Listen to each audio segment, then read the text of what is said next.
My name is Gary Winfield. I'm a state senator in the state of Connecticut. I represent New Haven and West Haven. The question was asked of me, how does Black History, and I guess this month, the Black History Month, relate to what I do? And is it important to what I do?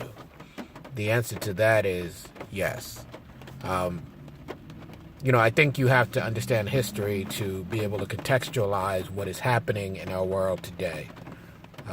And my area of the state, I represent New Haven, one of several larger cities in the state of Connecticut, what we would consider urban, and places where people of color tend to live.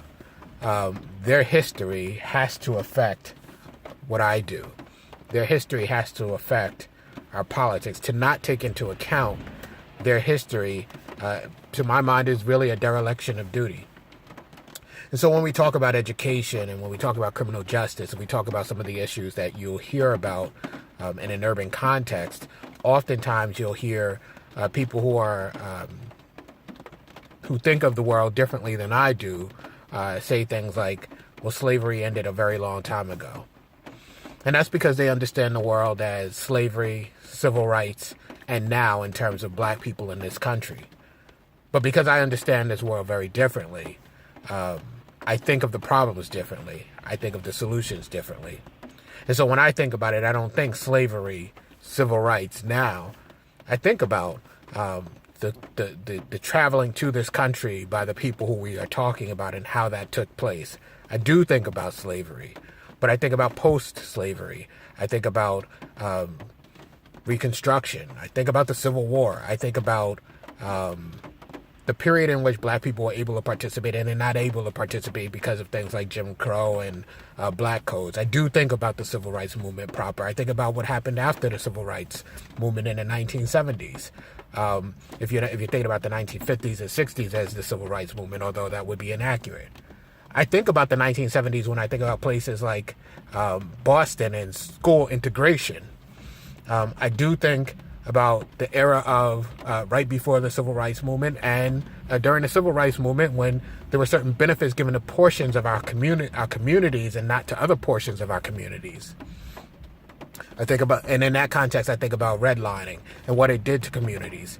And when you put all of this stuff together, if you don't understand that stuff, you don't understand this thing that we call Black history, you don't really understand America. And so your politics would be different than my politics, but our politics should be the same because this Black history thing that we're talking about is really the history of America. It's the history of some people get to participate and other people don't get to participate. And when those other people who weren't able to participate get to participate, we then don't let people participate. From the beginning of this country, from the founding of this country, we have treated people differently. And we can't wake up in 2018, or even if it was 2008 or 1998 or 1988, we can't wake up and say, well, what we did doesn't matter, because those things are not just things that happened in the past. We're not just talking about vestigial effects. We're talking about things that are still ongoing because we haven't reckoned with our history. We haven't reckoned with what we call Black history, which is our history, which is American history. So is Black history important to what I do? Absolutely. But more than it being important to what I do, the history of Black people in this country is important to what we do, who we are. And we will never know our identity until we understand that history that we call Black history as American history.